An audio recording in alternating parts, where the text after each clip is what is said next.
والثاني تحريم قتل النساء والصبيان في حال الحرب. فإن قيل لو فعلوا ذلك بنا بأن قتلوا صبياننا ونساءنا فهل نقتلهم؟ الظاهر أنه لنا أن نقتل النساء والصبيان ولو فاتت علينا المالية لما في ذلك من كسر قلوب الأعداء وإهانتهم، ولعموم قوله تعالى فمن اعتدى عليكم فاعتدوا عليه بمثل ما اعتدى عليكم. نعم. النبي صلى الله عليه وسلم انه لما مثل المشركون في قتل المسلمين واراد النبي ان يوسع لهم نهي عن ذلك. لا أعلم هذا. أنا أعلم ما جاء في حديث بريدة السابق أنه كان إذا أمر أميرا على جيش أو سرية نهوا عن التمثيل. نعم. إيش؟ إذا قتلوا النساء وزوجها. نعم. نعم.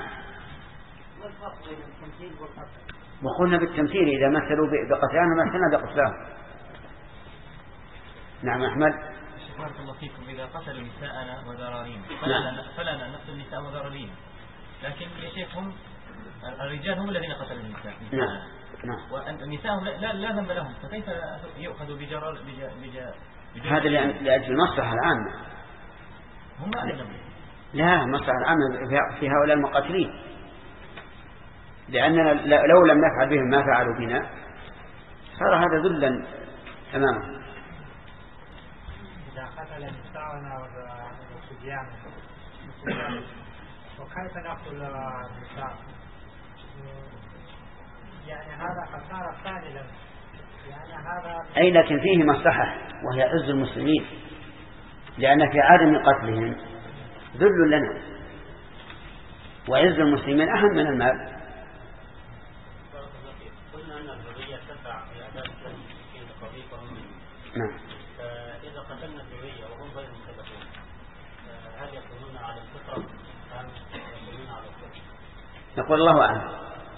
هم في الدنيا حكم آبائهم، لكن في الآخرة كما سمعتم القول الراجح أنهم يمتحنون بتكاليف الله أعلم بها.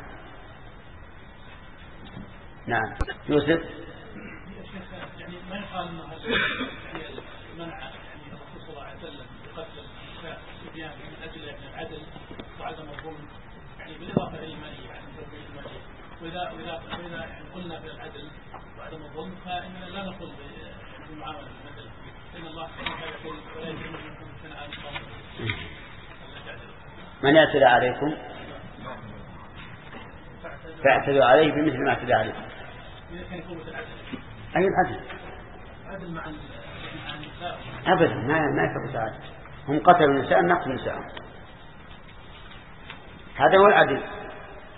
ليس العدل أن نقول إذا قتلوا نساءنا ما نقتل نساءكم، من هذا لاحظ أن هذا يؤثر عليهم تأثيرا عظيما.